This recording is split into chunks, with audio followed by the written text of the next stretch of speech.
ओम नीलांजनं समाभासं रविपुत्रं यमाग्रजं छाया मार्तंड संभूतं तं नमामि शनिश्चरम्। नमस्कार, स्वागत है आपका आचार्यवाणी में। मैं आचार्य डॉक्टर विक्रमादित्य आपके साथ हूँ। आज का विषय हमारा है मेष राशि, मंगल प्रधान राशि। मेष राशि वालों के लिए शनि का ये परिवर्तन, वक्र गति में चलना, जो काफ़ी लंबे समय तक है और 28 नवंबर तक, ये 4 महीने तक अपनी वक्र गति में चलने वाले हैं। और वक्र गति का योग भी बड़ा विचित्र है। आप समझें शनि महाराज को, शनि महाराज आपकी साढ़े आरंभ कर चुके हैं। और शनि महाराज की साढ़े में क्या होता है, राम राम राम कर हम ये कहते हैं, जल्दी समय कटे, जल्दी समय कटे, जल्दी समय कटे। लेकिन शनि का ये वक्रत्व जो है ये बड़ा विशेष होता है। ये जलाता है अंदर से, समझाता, दिक्कत करता है कि शनि महाराज क्या वक्रत्व होता है कि बड़ी मुश्किल से तो शनि महाराज मार्च में बदले थे। मार्च से अब जब जुलाई तक आए तो 7-7.5 अंश तक आगे आ गए।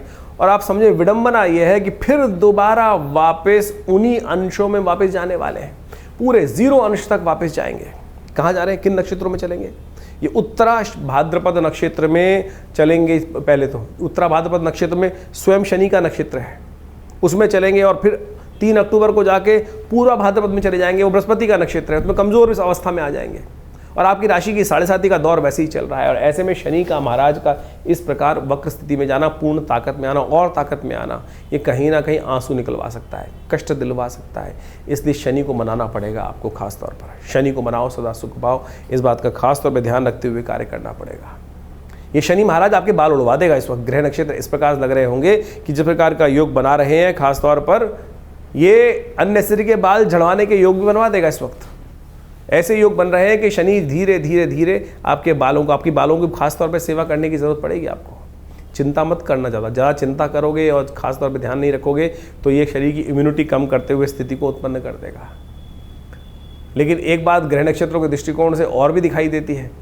यदि आपके बाल इस वक्त ज्योतिष के दृष्टिकोण से, वो बताएंगे हम आपको बात, खास तौर पर ये खास रहस्य की बात है, थोड़ी देर में बात करते हैं। लेकिन बाकी बहुत सारी बातें, इस बात को ध्यान रखने की ज़रूरत है। इस वक्त शनि के साथ जो संबंध बनने वाले हैं, इस गोचर के दौरान में जो शनि के साथ योग बनने वाले, वो गोचर के और ग्रहों के समझना पड़ेगा आपको। शनि महाराज बृहस्पति की राशि में चल रहे हैं और शनि के साथ इस वक्त आरंभ काल में बृहस्पति, शनि का और मंगल का षडाष्टक योग चल रहा है, एक दूसरे से छठे हैं। और जहाँ तक जुलाई का अंत होते होते शनि का जो सप्तक योग बन जाएगा, शनि और मंगल का आपस में टकराव उत्पन्न हो जाएगा, विश्व में भयावह स्थिति उत्पन्न करेगा। फिर दोबारा एक बार विद्रोह का, 2 का कलंक, लड़ाई का कलंक दोबारा उत्पन्न हो सकता है। उसके बाद फिर षडाष्टक योग बन जाएगा, यानी अक्टूबर नवंबर जाके फिर षडाष्टक योग बन जाएगा। एक दूसरे के शनि मंगल 8 में आ जाएंगे तो ये 4 महीने उत्पाती योग दिखाई देता है। और ऐसे में ये उत्पात करता रहेगा तो आपको बहुत सावधानी के साथ अपने समय को गुजारने की ज़रूरत, ध्यान देते हुए कार्य करने की ज़रूरत है। तो ऐसे में कुछ खास उपाय हम आपको बताने का प्रयास करें, वो जितना करते रहेंगे। एक तो खासतौर पर ध्यान रखें, हनुमान जी का स्तवन लगातार करें। हनुमान जी का जितना स्तवन करेंगे शनि की 7.5 का प्रभाव उतना कम होगा। नहीं तो शनि की 7.5 का प्रभाव जो है वो हमेशा कष्ट देने के योग बनाता ही है। तो आपकी राशि से 12वें भाव में शनि की 7.5 का दौर शुरू हो गया है आपके ऊपर। तुलादान करें अपने वजन के बराबर। हर 3 महीने बाद सतनाजे का दान शनिवार के दिन अवश्य करने का प्रयास करें। शनि का कम से कम मंत्र जप अवश्य करने का, ओम प्रांग प्रींग प्रोंग से शनिश्चराय नमः, इसका मंत्र विशेष तौर पर जप करने का प्रयास करें। एक काम और करें, गुलाब के पुष्प आपको मिल जाएंगे। गुलाब के पुष्प लेकर खासतौर पर जहाँ हनुमान जी का मंदिर हो और जहाँ वहाँ पर हनुमान जी के मंदिर में कहीं भी जाकर आप विशेष तौर पर हर शनिवार के दिन वहाँ कहीं ना कहीं डाल दिया कीजिए। और यदि किसी जगह में ऐसे जहाँ पर डालने के बाद कोई पेड़ हो, जहाँ पारिजात का पेड़ हो, उसके नीचे दबा देंगे तो कहा जाता है कि शनि के तमाम दुष्प्रभावों को ठीक करने के लिए बहुत अद्भुत रूप से कार्य करेगा। गुलाब के कुछ पुष्प ले जाकर, फूल ले जाकर, ओम प्रांग प्रींग प्रोंग से शनिश्चराय नमः इस मंत्र का जप करते हुए हनुमान जी की मूर्ति जहाँ हो और वहाँ पर पारिजात का पेड़ लगा हो, पारिजात का यानी हार श्रृंगार का पेड़ लगा हो, हार श्रृंगार के पेड़ की जड़ में जो लाल पुष्प हैं वो यदि दबा दें आप, शनिवार के शनिवार ये उपाय करना शुरू कर दो। देखिएगा शनि महाराज की कृपा से, हनुमान जी की कृपा से शनि का दुष्प्रभाव धीरे धीरे कम होने का योग बन जाएगा। 7.5 को काट करने के लिए इस वक्त आपकी राशि के दृष्टिकोण से ये बहुत चमत्कारिक उपाय है, इसको करने का प्रयास करें। हमने जिससे भी कराया हींग लगे न फिटकरी, रंग चोखा होने के सुंदर योग बने। आप भी इस सिद्धांत को समझते हुए कार्य करने का प्रयास कर लीजिए। शनि महाराज इस वक्त बड़े विचित्र योग बना रहे हैं आपकी राशि के दृष्टिकोण। 7.5 चल रही है, टाइम खराब, सेहत खराब, पैसा खराब, गाड़ी बहुत सावधानी चलानी है, जल्दबाजी नहीं करना है, दिमाग को शांत रखते हुए कार्य करने की जरूरत है। बहुत लंबा दौर है ये शनि का, करीब करीब 2032 तक आपकी 7.5 चल रही हैं। तो शनि को मनाते रहिए, शनि स्तोत्र पाठ करते रहें। अभी हम बहुत सारी और व्यवस्थाएं बताएं। आपकी राशि के दृष्टिकोण से 12वां भाव बृहस्पति की राशि का भाव है और वहाँ चल रहे हैं शनि महाराज। और बृहस्पति और शनि का संबंध बड़ा अच्छा नहीं माना जाता, खराब माना जाता है। उसके लिए शास्त्र में अनेक कथाएं वर्णित हैं। तो ऐसे में शनि को मनाना आपके लिए बहुत ज़रूरी है। महामृत्युंजय मंत्र का जप करते रहिए। ऐसे में ये शनि का जो दृष्टि भाव जहाँ जहाँ पड़ रहा है, लोन पास जरूर करा सकता है, लेकिन ये शनि की 7.5 का आरंभ काल है आपकी राशि के दृष्टिकोण से। और आरंभ काल शनि की 7.5 का धीरे धीरे व्यक्ति को फंसाता जाता है। तो अभी तो आपको ऐसा लग रहा होगा कि बहुत अच्छा दौर चल रहा है, जहाँ हाथ डाल रहे हैं लोग हाँ करते चले जा रहे हैं, लेकिन ये ट्रैप में फंसा रहे होंगे लोग आपको। इसलिए सावधानी के साथ चलने की ज़रूरत है। विश्वास मत करना, बियॉन्ड जाकर विश्वास करना कहीं भी ठीक नहीं होगा। शुरू में तो आपको लगेगा कि हमारे 7.5 का पहला दौर जो होता है, क्योंकि शनि महाराज 12वें भाव में चलते हैं, 12वें भाव से छठे भाव को देखते हैं और छठे भाव शत्रु को बिल्कुल समाप्त करने के योग बनाते रहते हैं, हमें लगता है। लेकिन इस वक्त आपके शत्रु दब जरूर जाएंगे, लेकिन बाद में आपके लिए इचित विचित्र विडंबना। इसलिए हमारा आपको सुझाव ये है, इस वक्त शत्रुत्व भाव ना रखो मन में, शत्रु मत बनाओ। छोटे से छोटे एक छोटे से कांटे को भी नमन करके, भाई शांति से, मेरी गलती है, मैं छोटा हूँ, ऐसा करके निकलने का प्रयास करो। क्योंकि आज तो वो छोटा है, कल वो शूल बनकर कहीं ना कहीं कष्ट देने के योग बना सकता है। तो ऐसे में खास तौर पे ध्यान रखते हुए कार्य करना भाई साहब आपके लिए बहुत ज़रूरी है। और सबसे बड़ी एक और भाव, शनि की दृष्टि, एक दृष्टि जो है वो आपके विशेष तौर पर भाग्य में पड़ रही है। और भाग्य जगाने के लिए इस वक्त आपको आवश्यकता जिस उपाय की है वो हमने आपको बताया। शनि स्तोत्र का पाठ अवश्य कीजिएगा। हम बताएंगे आपको शनि स्तोत्र, क्योंकि शनि अध्यात्म से दूर मत होना। ऐसे में हो सकता है कि मन में ये भाव आपके अंदर जाए, भगवान सब बेकार है, बार बार ये मनाता रहेगा कि हम तो सब कुछ अच्छा कर रहे हैं। ये जो भाव आना शुरू हो जाता है ना, धीरे धीरे आपके पुण्य समाप्त करता चला जाता है। और ये भाव शनि की 7.5 के आरंभ काल में बहुत सारे लोग मन में आ जाता है। क्यों? क्योंकि 12वें भाव की जो बैठा हुआ शनि आपके धर्म भाव को भी देखना शुरू कर देता है और धर्म भाव को देखकर यही भाव मन में लाता है। और जितना इस संसार में जो राम के विमुख हो जाते हैं ना, वो कहीं नहीं टिकते हैं। जो राम का नहीं वो किसी काम का नहीं, इस बात का ध्यान रखना। अध्यात्म से दूर नहीं जाना है आपको। तो इस ज्योतिष के सिद्धांत को सैद्धांतिक तौर पे हम आपके समक्ष रख रहे हैं। बृहस्पति की राशि में जाकर शनि महाराज क्या कुछ करने वाले हैं, कैसे उपाय आपके लिए हम बताएंगे, जो वो करिएगा अवश्य। तो शनि का ये विचित्र प्रभाव जो आपकी राशि के दृष्टिकोण से पड़ रहा है, इसका मूल कारण आपको समझना चाहिए कि शनि का कारण क्या है। शनि महाराज जो है इस वक्त बृहस्पति की राशि में चल रहे हैं और बृहस्पति और शनि जो आपस में हैं वो बहुत अच्छा मधुर संबंध माना नहीं जाता। शनि जो है वो आत्मकारक हैं, बृहस्पति ज्ञान के प्रतीक हैं। एक बात समझे, दोनों आध्यात्मिक हैं। शनि विशेष तौर पे ज्योतिष के दृष्टिकोण से अंतःकरण के मालिक बोले जाते हैं, अंतःकरण के स्वामी बोले जाते हैं और वो दंडाधिकारी भी बोले जाते हैं। तो शनि का जो विचित्र प्रभाव जो है, लेकिन उनका जो स्वभाव है, जो चरित्र है, वो बड़ा विचित्र माना जाता है। उसको अच्छे से समझना चाहिए। वो बृहस्पति के साथ बिल्कुल नहीं मिलता। बृहस्पति के साथ जो है उनका कई बार विचित्र प्रकार का द्वंद्व शास्त्र में वर्णित किया गया है। और एक बात समझें, शनि में दशाओं के अंतर्गत ज्योतिष के दृष्टिकोण से एक सिद्धांत बताया गया है कि बृहस्पति की दशा चल रही हो उसमें शनि का अंतर आ जाए, या शनि की दशा चल रही हो उसमें बृहस्पति का अंतर आ जाए, तो कभी भी शुभ नहीं जाता है। हमेशा दुष्प्रभाव उसको उत्पन्न करने वाले ये समय माने जाते हैं। तो इस प्रकार से इसी दृष्टिकोण से समझा जाए तो उसका पीछे मूल कारण भी है। ज्योतिष के दृष्टिकोण से आध्यात्मिक जगत में एक कथा चलती है कि एक बार शनि महाराज जो हैं वो बृहस्पति के साथ मिलकर कुछ द्वंद्वात्मक स्थिति में महाराज विक्रमादित्य के राज्य में उपस्थित हुए। कहा जाता है महाराज विक्रमादित्य का न्याय के दृष्टिकोण से बड़ा वर्चस्व था। शनि स्वयं दंडाधिकारी माने जाते हैं और उनका जो सब प्रभाव है कि दंडाधिकारी के रूप में कर्म के अनुसार से कर्म फलदाता माने जाते हैं।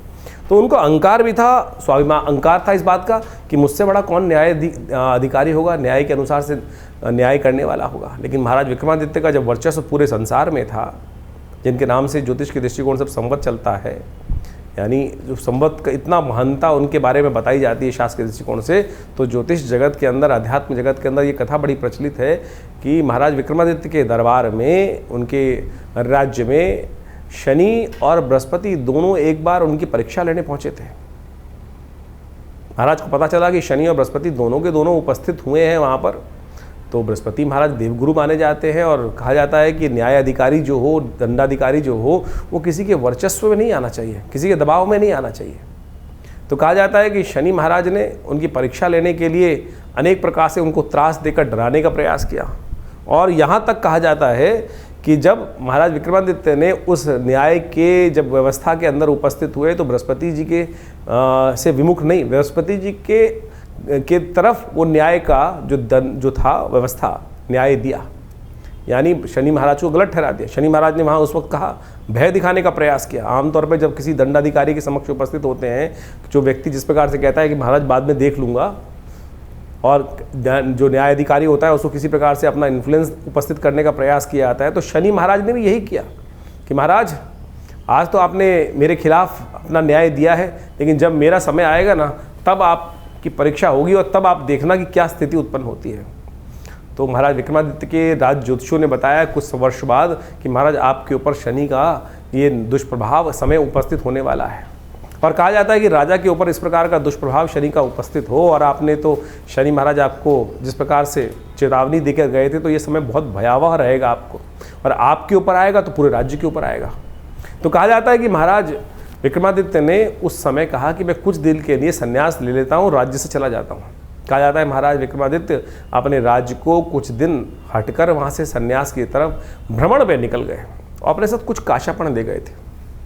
कहा जाता है काशापण ले जाते हुए कहीं एक जगह शनि महाराज की ऐसी बुरी स्थिति हुई, शनि ने अपना इतना दुष्प्रभाव उनके ऊपर दिखाया कि महाराज विक्रमादित्य को बर्तन मांजने पड़े एक जगह। कहा जाता है कि जब एक जगह कहीं छोले खा रहे थे, चने खाने के लिए कुछ पैसे, उसको कहा कि भैया ये पैसे रख देता हूँ, वो काशापण स्वर्ण के काशापण थे, वो कोयले के बन गए। और जब उस छोले वाले ने, दुकानदार में हाट वाले ने देखा कि अरे ये काशापण जो इन्होंने रखे थे कहाँ है काशापण, ये तो कोयले हैं, तब उसे बर्तन महाराज विक्रमादित्य से बर्तन तक मंजवा दिए। लेकिन वो विक्रमादित्य महाराज तटस्थ, बिल्कुल हिल के डिल नहीं हुए कि जो है भाग्य में वो जिस प्रकार से रहेगा। तो बाद में कहा जाता है शनि महाराज ने आके उनको वरदान भी दिया कि आपकी परीक्षा हमने ली और आप उस परीक्षा में उत्तीर्ण हुए। तो ये प्रभाव कई प्रकार से है, यानी शनि और बृहस्पति का जो द्वंद्व है वो जगत प्रचलित है। और इस वक्त शनि महाराज बृहस्पति की राशि में ही चल रहे हैं, और बृहस्पति की राशि में चलते हुए शनि महाराज का प्रभाव, जैसा हमने आपको बताया आपकी राशि के दृष्टिकोण से होने वाला है, उसको अच्छे से समझ लीजिएगा। उसके उपाय जो बता रहे हैं वो कर लीजिएगा, जो उपाय बताए हैं उनको अच्छे से समझ लीजिएगा। शनि के संबंध में अनेक उपाय शास्त्र में वर्णित है। कहा जाता है न, शनि को मनाए सदा सुख पाए। शास्त्र के दृष्टिकोण से आप समझ लें, शनि को मनाने के लिए शास्त्र में अनेक उपाय वर्णित हैं। जितना हो सके शनि को मनाने का प्रयास करना चाहिए, और शनि को मनाते रहेंगे तो जीवन में सुख पाते रहेंगे। शनि विशेष तौर पर जो प्रसन्न होते हैं आपके कर्म से ही प्रसन्न होते हैं। एक तो एक बात ध्यान रखें, जो गलत कामों में जाएंगे तो फिर शनि दंड देंगे ही देंगे। शनि दंड नहीं देते हैं, आपके कर्म ही आपको दंड देते हैं। इस बात को हमको भाव समझ लेना चाहिए। अब वो दंड या तो आप सह लें या फिर उसको पश्चाताप के तौर पर अनेक शास्त्र में जो तप के रूप बताए गए वो तप करें। मंत्र जब भी एक तप है। तो शनि स्तोत्र का नित्यप्रति पाठ करना एक अद्भुत, कहा जाता है महाराज दशरथ के संबंध में बड़ी अद्भुत कथा शास्त्र में वर्णित है। जो दशरथ जी शनि महाराज के समक्ष से निकल रहे थे देवासुर संग्राम से पहले, और रास्ते में शनि के दर्शन हुए। महाराज विक्रमादित्य ने कहा, महाराज दशरथ ने कहा कि अगर ये शनि के दर्शन के किए बगैर निकल जाऊँ, सामने पड़ रहे हैं, उनकी दृष्टि पड़ रही है, तो फिर मैं दोष का भागी होऊंगा। तो इसलिए उन्होंने शनि को प्रणाम किया वहाँ पर। और शनि का एक दिव्य पद्म पुराण के अंदर वो दशरथ कृत शनि स्तोत्र आता है, उसका वहाँ वर्णन मिलता है शास्त्र के दृष्टिकोण से। और कहा जाता है जो दशरथ कृत स्तोत्र का पाठ नित्यपति करते हैं, चाहे एक बार कर लें, शनि कभी भी उन पर अपना दुष्प्रभाव नहीं दिखाएंगे। वो दशरथ कृत स्तोत्र आप अच्छे से समझ लीजिए, एक बार नित्यपति भी पाठ कर लेंगे ना आप, तो शनि के अकाट्य प्रयोग के अंदर आता है। आज हम यहाँ पर इस कार्यक्रम में आपके समक्ष वो अकाट्य प्रयोग उपस्थित करने वाले हैं कि जो हींग लगे ना फिटकरी रंग चौका हो। आज की समाज में जो शनि को मनाने के लिए लाखों करोड़ों रुपए लोग खर्च करने, हजारों लोग खर्च करने की बात करते रहते हैं, अनेक प्रकार से ऐसे लोग हैं कि जो 100 टीन चढ़ा दो शनि महाराज पर। अरे शनि महाराज की मूर्ति कहाँ शास्त्र में वर्णित है? शनि का विशेष तौर पर जो वर्णन जो मिलता है वो तो सीधा साधा वर्णन मिलता है कि शनि मंत्र जप करो, लेकिन आज लोग शनि की बड़ी से बड़ी मूर्ति स्थापित कर रहे हैं, शनि को बड़ा कर रहे हैं। इस कलयुग में यही समस्या है भगवान बड़े नहीं कर रहे हैं, शनि के प्रताप को बड़ा करने के लिए बड़ी से बड़ी मूर्ति लगाए चले जा रहे हैं। कहाँ शास्त्र में? तो आप समझें, ये जो तथाकथित तौर पर आज की तारीख में जो एक हाट बना दिया है लोगों ने, उसको शास्त्र में सीधा साधा प्रयोग वर्णित है। धन खर्च करने से कोई ग्रह आपके ऊपर प्रसन्न नहीं होने वाला। सदकर्म करने से, तप करने से ही ग्रहों की जो अनिष्ट जो प्रभाव है वो आपके लिए शुभता की तरफ परिवर्तित होगा। तो शनि का दशरथ कृत स्तोत्र अद्भुत स्तोत्र है। शनि महाराज का स्वयं आशीर्वाद है दशरथ जी को दिया कि जो इस स्तोत्र का नित्य प्रति पाठ करेगा, एक बार भी पाठ करेगा, उसको शनि जीवन में कभी त्रास नहीं देगा। शनि स्तोत्र इस प्रकार से पद्म पुराण में कहा गया है। ओम नमः कृष्णाय नीलाय शितिकंठ निभाय च नमः कालाग्निरूपाय कृतांताय च वै नमः। नमो निर्मांसदेहाय दीर्घशंशुजटाय च नमो विशालनेत्राय शुष्कोदरभयाकृते नमः पुष्कलगात्राय स्थूलरोमणे अथ वै नमः। नमो दीर्घाय शुष्काय कालं द्रष्ट नमोस्तुते नमस्ते कोटराक्षाय दुर्निरीक्षाय वै नमः। नमो घोराय रौद्राय भीषणाय कपालिने नमस्ते सर्वभक्षाय बलिमुख नमोस्तुते। सूर्यपुत्र नमस्तेस्तु भास्करे भयदाय च अधो दृष्टे नमस्तेस्तु संवर्तक नमोस्तुते। नमो मंदगते तुभ्यं नृस्तंशाय नमोस्तुते। तपसा दग्धदेहाय नित्यं योगरताय च नमो नित्यं क्षुधार्ताय अतृप्ताय च वै नमः। ज्ञानचक्षु नमस्तेस्तु कश्यपात्मजसूनवे तुष्टो ददासि वै राज्यं मृष्टो हरसि तत्क्षणात्। देवासुरमनुष्याश्च सिद्धिविद्याधरोरगा त्वया विलोकिता सर्वे नाशं यान्ति समूलता। प्रसादा कुरु मे देववराहोऽहम् उपागता एवं मस्तदा सौरिग्रहराजो महाबला। ये पद्म पुराण के अंदर वर्णित दिव्य शनि स्तोत्र है।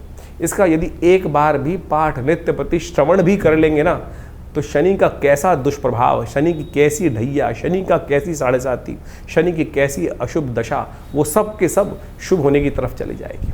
ये अद्भुत प्रयोग है, शास्त्र में वर्णित है। इसको जितना भी रूप में हम करने का प्रयास करें तो ये 4 महीने विशेष तौर पर अवश्य इनका पाठ करने का प्रयास करें।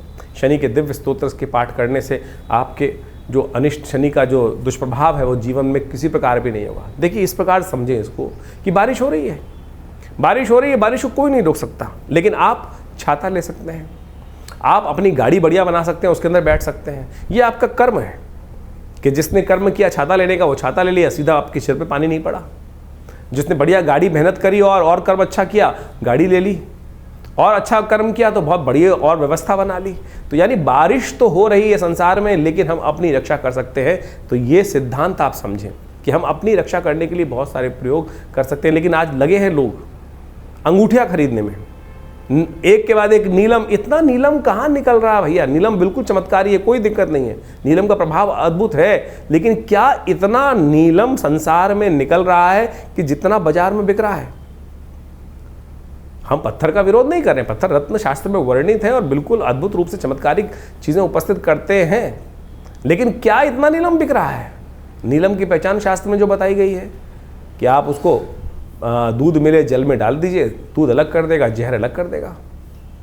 तो जहर को भी अलग कर सकता है, यानी इतना ज़्यादा वर्ण उसका प्रभाव हो जाता है। तो ये सोचे, क्या वो आज अगर फिर कोई तथाकथित तौर पे कहेगा कि वो तो असली नीलम होगा, तो यानी जो आप पहन रहे हैं वो तो नकली है। तो क्यों पैसे खर्च कर रहे हो? क्यों आज संसार के समक्ष जाकर सुनारों को या किसी प्रकार से भी जो कल्चर्ड चीज़ें हैं और जो केवल क्रिस्टल के रूप में बनी हुई हैं, उसको आप पहन कर केवल अपने मन को, भाव को जगाने के लिए, मन को संतुष्टि देने के लिए कि भाई हाँ नहीं मैंने नीलम पहन रखा है। अरे कुछ नहीं करेगा। ये स्तोत्र का पाठ करें। देखिए शनि का इसके बाद एक अद्भुत, यही अगर चलिए दिक्कत है, बहुत सारे लोग बोलेंगे संस्कृत बोलने में दिक्कत है, तो कोई बात नहीं। तुलसी बाबा के कृत हनुमान चालीसा, हनुमान जी को स्वयं शनि महाराज ने वरदान दिया। कथाएं आपको मालूम है, जब हनुमान जी को रावण की लंका से शनि को हनुमान जी ने मुक्त किया, तब क्या किया था? शनि ने वरदान दिया था हनुमान जी को, जो आपके भक्त रहेंगे तो उन पर कोई कष्ट नहीं दूंगा। तो हनुमान जी को चोला चढ़ा दो। हनुमान जी को हर शनिवार को जाकर हनुमान जी के मंदिर में सिंदूर में चमेली का तेल मिलाया और पीपल के पत्तों की माला लेकर हनुमान जी को पहना दी, एक दिया वहाँ जला दिया, हनुमान चालीसा का पाठ कर लिया, हनुमान जी के मंत्र का जप कर लिया। हनुमान तो चालीसा तो स्वयं साबर मंत्र है, सिद्ध मंत्र है, जो 7 बार पाठ। आप समस्या क्या है कि कैसे पाठ कर कल्याण करेगा? हनुमान जी ने कहा जय जय जय हनुमान गुरुदेव कृपा करो गुरुदेव की नहीं, जय जय जय हनुमान गोसाई कृपा करो गुरुदेव की नहीं। तो अगली लाइन में क्या बोला, जो शतबार पाठ पढ़ जोई छूटे बंद मासु कोई। तो करो ना, सीधा सिद्धांत बताया गया है, तो क्यों नहीं होगा कष्ट निवारण का। लेकिन हम करना नहीं चाहते, हम आलसी हो गए हैं, इस कारण से हमारी समस्याएं जीवन में चलती रहती हैं। तो इसलिए कोशिश ये करें इन समस्त चीज़ों को करने का प्रयास करें।